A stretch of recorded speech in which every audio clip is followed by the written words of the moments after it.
Oke, sebelum sahabat melanjutkan ke video ini, sahabat penonton sampai selesai agar sahabat tidak gagal paham tentang video ini. Oke, kita lanjut ke videonya. Bismillahirrahmanirrahim. Assalamualaikum warahmatullahi wabarakatuh. Kembali lagi bersama kita di Rahmat dan Anton Channel.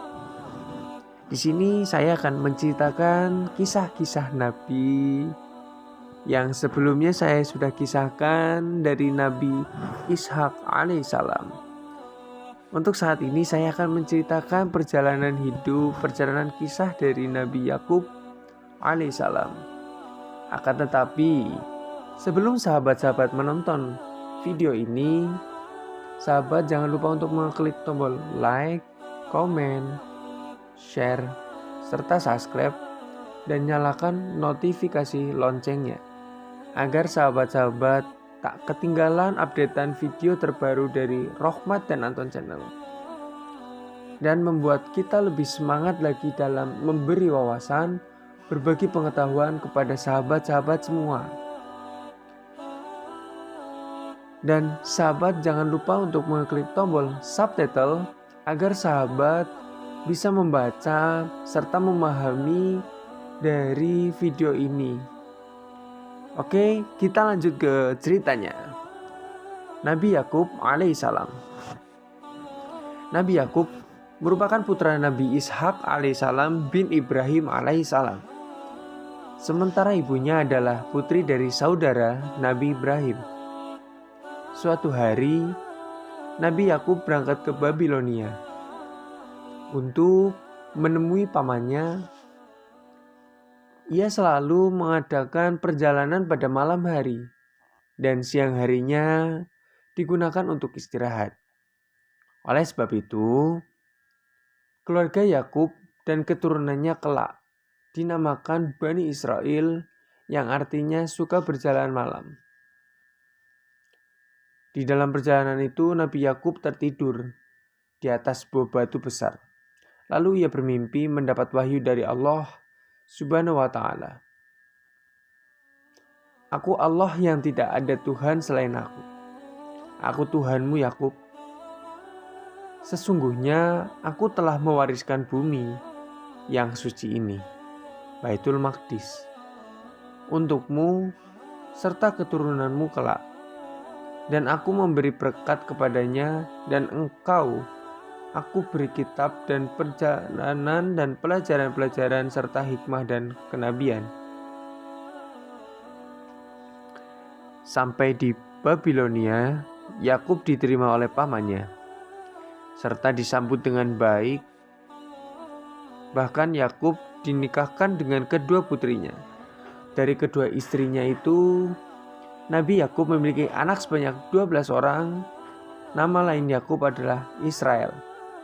Oleh sebab itu, maka keturunan yang 12 orang itu disebut juga Bani Israel.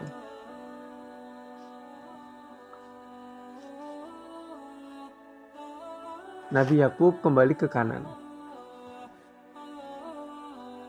Setelah menetap sekian lama di Babilonia, akhirnya Nabi Yakub membawa seluruh keluarganya kembali ke Kanaan.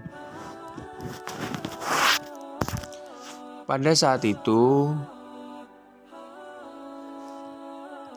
Raja Kanaan yang bernama Saljam mendengar kedatangan Yakub dan keluarganya yang hendak berdakwah.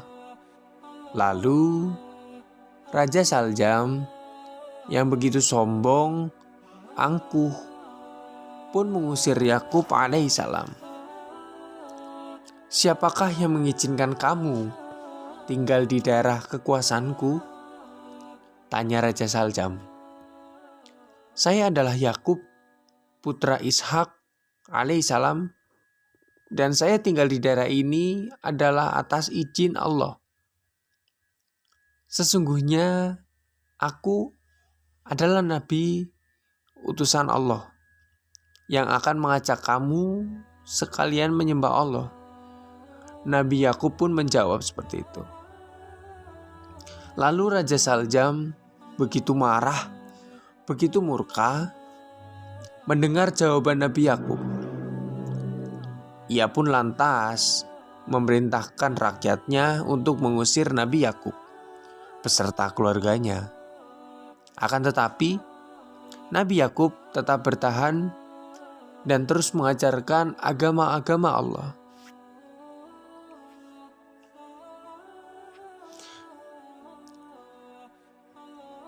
Teladannya menjaga kerukunan dalam keluarga. Itulah Nabi Yakub alaihissalam.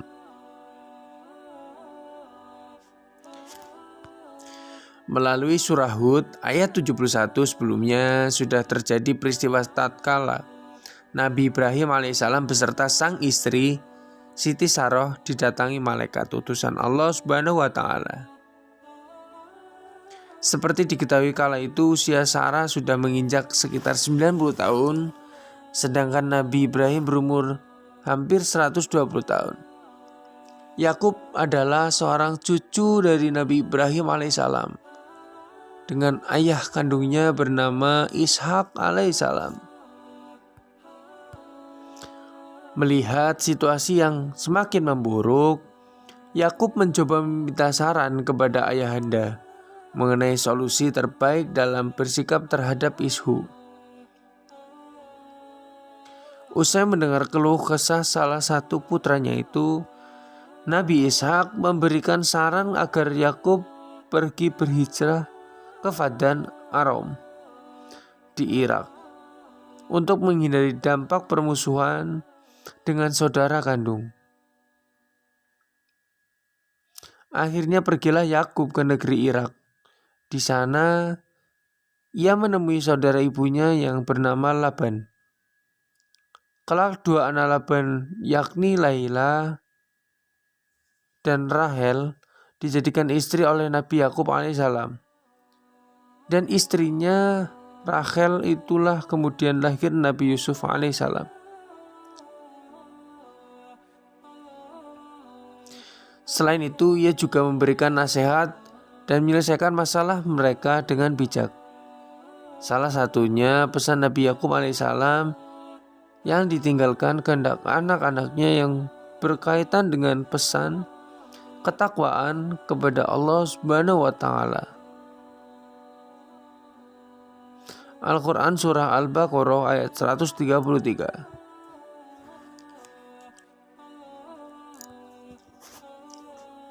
Raja Saljam marah mendengar jawaban Nabi Yakub. Ia lantas memerintahkan rakyatnya untuk mengusir Nabi Yakub dan keluarganya. Akan tetapi Nabi Yakub tetap bertahan dan terus mengajarkan agama Allah. Salah satu pesan Nabi Yakub alaihissalam yang ditinggalkan kepada anaknya yang berkaitan dengan pesan ketakwaan kepada Allah Subhanahu wa taala, Al-Quran Surat Al-Baqarah ayat 133, yang artinya, adakah kamu hadir ketika Yakub kedatangan tanda-tanda maut, ketika ia berkata kepada anak-anaknya, apa yang kamu sembah sepeninggalku? Mereka menjawab, kami akan menyembah Tuhanmu dan Tuhan nenek moyangmu, Ibrahim, Ismail, serta Ishak.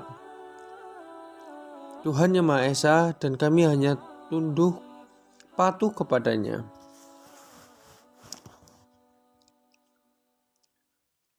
Lalu putra Nabi Yakub yang bernama Syamun membela Nabi Yakub dengan mendatangi pintu benteng pertahanan musuh. Maka atas izin Allah, pintu gerbang pun roboh ditendangnya. Bahkan, pasukan kerajaan Saljam tewas terkena reruntuhan tembok tersebut. Nabi Yakub beserta pasukannya akhirnya dapat mengalahkan Raja Saljam dan hartanya ia bagi-bagikan kepada rakyatnya. Nabi Yakub diutus oleh Allah untuk memimpin umat negeri Kan'an agar mereka menyembah Allah yang Maha Esa.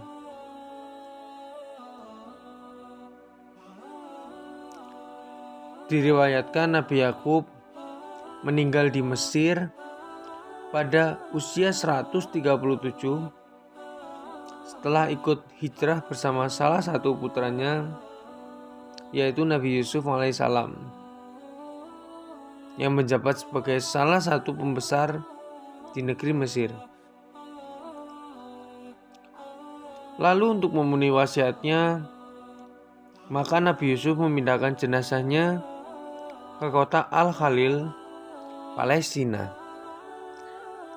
Nabi Yakub alaihissalam mendidik ke-12 putranya dengan penuh kasih sayang.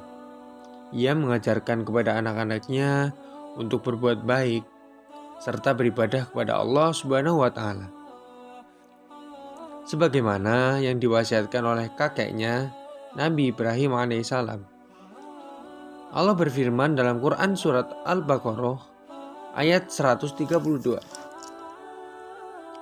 dengan bunyi artian, dan Ibrahim telah mewasiatkan ucapan itu kepada anak-anaknya.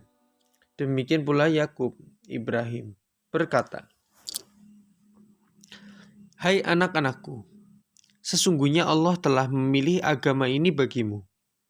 Maka janganlah kamu mati kecuali dalam memeluk agama Islam." Nabi Yakub alaihissalam juga selalu memberikan nasihat kepada putra-putranya, sebagaimana yang berada dalam firman-Nya pada Quran surat Yusuf ayat 67. Dan Yakub berkata, "Hai anak-anakku, janganlah kamu masuk dari satu pintu gerbang, dan masuklah dari pintu-pintu gerbang yang berlain-lain. Namun, demikian aku tiada dapat melepaskan kamu barang sedikit pun daripada takdir Allah. Keputusan menetapkan hanyalah hak Allah. Kepadanya aku bertawakal, dan hendaklah kepadanya saja orang-orang yang bertawakal berserah diri." Dikisahkan pada suatu hari terjadi kecemburuan ke-10 putranya terhadap Yusuf alaihissalam. Pada suatu perjalanan, mereka memasukkan Nabi Yusuf alaihissalam ke dalam sumur. Quran surat Yusuf ayat 15 pun berfirman yang artinya, "Maka tatkala mereka membawanya dan sepakat memasukkannya ke dasar sumur, lalu mereka masukkan dia. Dan di waktu dia sudah dalam sumur, kami wahyukan kepada Yusuf, sesungguhnya kamu akan menceritakan kepada mereka perbuatan mereka ini, sedangkan mereka tiada ingat lagi." Quran surat Yusuf ayat 15. Kakak-kakaknya Yusuf alaihissalam mengatakan kepada ayahnya Yakub bahwa adiknya telah diterkam binatang buas. Allah pun berfirman dalam Quran surat ayat 17. Quran Yusuf ayat 17. Itu berbunyi artian seperti, mereka berkata, "Wahai ayah kami, sesungguhnya kami pergi berlomba-lomba dan kami tinggalkan Yusuf di dekat barang-barang kami. Lalu dia dimakan serigala. Dan kamu sesekali tidak akan percaya kepada kami, sekalipun kami adalah orang-orang yang benar." Hingga pada suatu ketika, kezaliman anak-anaknya terhadap saudaranya sendiri terungkap. Akhirnya Nabi Yakub alaihissalam memohon ampun kepada Allah Subhanahu wa Ta'ala atas perbuatan putranya. Hal ini disebabkan serta disebutkan dalam Quran surat Yusuf ayat 98. Artinya, Yakub berkata, Aku akan memohonkan ampun bagimu kepada Tuhanku. Sesungguhnya dialah yang maha pengampun lagi maha penyayang. Allah Subhanahu wa Ta'ala menjadikan Nabi Yakub alaihissalam sebagai orang yang soleh. Dia menjadikan Nabi Yakub alaihissalam sebagai pemimpin yang senantiasa menjalankan perintahnya, sebagaimana dalam firman-Nya pada Quran surat Al-Anbiya ayat 73. Artinya, kami telah menjadikan mereka itu sebagai pemimpin-pemimpin yang memberi petunjuk dengan perintah. Kami wahyukan kepadanya. Mereka mengerjakan kebajikan, mendirikan sembahyang, menunaikan zakat, dan hanya kepada Kamilah mereka selalu menyembuh serta menyembah. Itulah tadi kisah Nabi Yakub alaihissalam. Mungkin itu saja yang bisa saya sampaikan, bisa saya ceritakan. Bila ada kata yang kurang berkenan, tutur kata yang salah, mohon maaf yang sebesar-besarnya. Wabillahi taufiq wal hidayah. Wassalamualaikum warahmatullahi wabarakatuh. Terima kasih.